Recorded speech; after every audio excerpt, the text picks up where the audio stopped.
The year is 1965. Chevy would make an all-new big block engine design to replace its W Series big block design, which had a unique combustion chamber design, with the combustion chamber being inside the block rather than inside the head.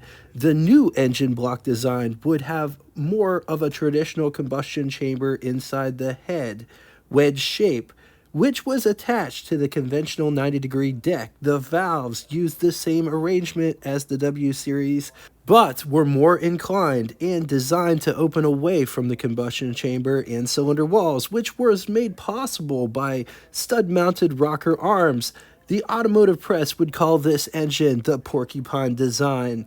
The engine block was slightly heavier than the W Series and was more substantial in many respects, but used the same bore spacing of 4.84 inches, with a larger 2.75-inch main bearing dimension. Spark plug location was also relocated to enter the combustion chamber at an angle relative to the cylinder center line rather than straight in, as was the case with the W Series engine.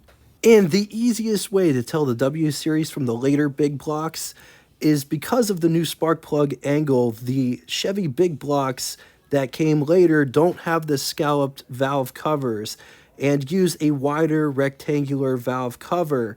Pistons were crowned for the conventional models, and impact extruded forged solid skirt for high performance applications. Fully pressurized oiling lubrication system with no external oil line, spin-on oil filter. The very first engine in this engine family is the 366 cubic inch displacement overhead valve V8 6 liters. It's good for 220 horsepower around 4,000 RPM, 345 pound-feet, or 469 newton meters around 2,000 RPM, with a bore of 3.938 inches and a stroke of 3.76 inches. Compression was 8-to-1 with 5 main bearings. Years this engine was used was anywhere between 1965, it might have come out sooner, but 1965 is the earliest year that we could find, and it was produced all the way out to 2004. It was found in the medium-duty truck series. This engine also used 2 thermostats. Introduced in 1965 and would become one of Chevy's bread and butter big block engine designs, 396 cubic inch displacement overhead valve, V8 6.5 liters. It was good for anywhere between 240 all the way up to 425 horsepower at 6,000 RPMs, up to 415 pound-feet or 563 newton meters at 4,000 RPM, with a bore of 4.094 inches and a stroke of 3.760 inches. 5 main bearings. Years this engine was used was between 1965 through 1969. It could be found in just about everything, from the Corvette to the Chevelle to the Nova. In 1970, Chevy would bore the 396.030 inches, bringing displacement to 402 cubic inch displacement. Fun fact: when this engine came out, Chevy still called this engine the 396 in their muscle cars.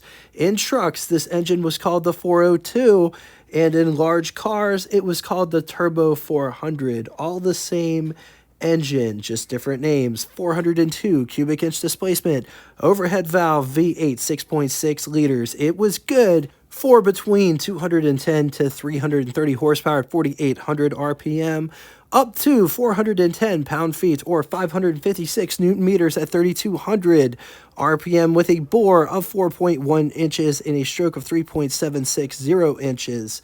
Compression was anywhere between 8.5 to 1025 to 1, 5 main bearings. Years this engine was used was between 1970 through 1972. Introduced in 1966, and it's worth mentioning, this is the second 427 Chevy. Chevy also made a 427 in the previous big block series, the W Series. 427 cubic inch displacement overhead valve V8 7 liters.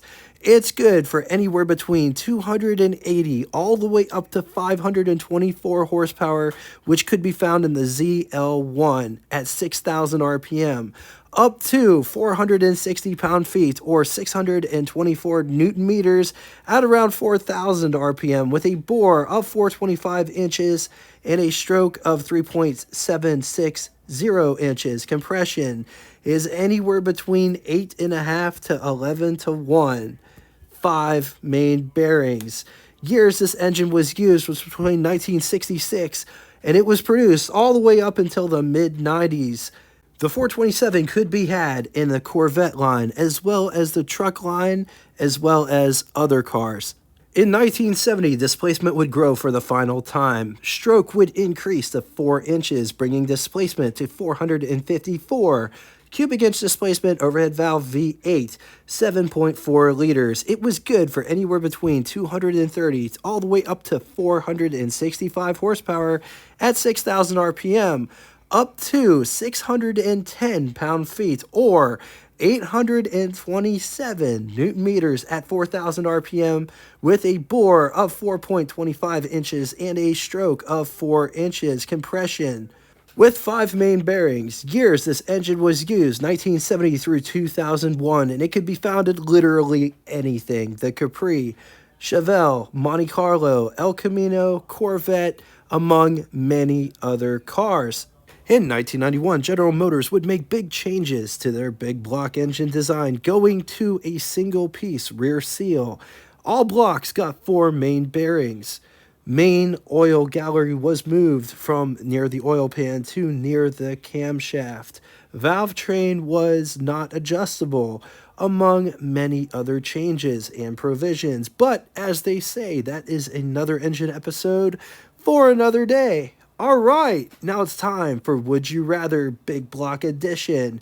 Which one of these cars would you rather have with a big block under the hood? 1970 Chevelle SS or 1966 Corvette Stingray or 1970 Monte Carlo 454 SS. I'm going to leave this here for a minute. If you need more time, feel free, pause the video. On to the second scenario, 1966 Chevelle SS or 1970 Corvette or 1968 Chevy Nova SS. Once again, going to leave this here for a minute. If you need more time, feel free, pause the video.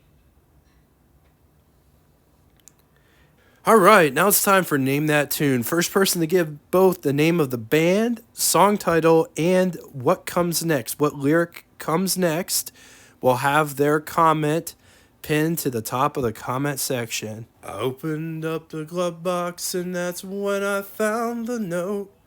The date was 1966 and this is what he wrote.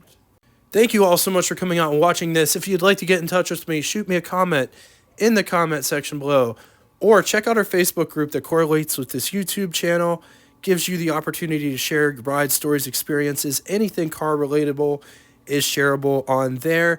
If you don't have Facebook and would still like to reach me, send me an email at what_its_like@yahoo.com. Thanks again for everything that you guys bring in the comment section, and until next time, toodaloo!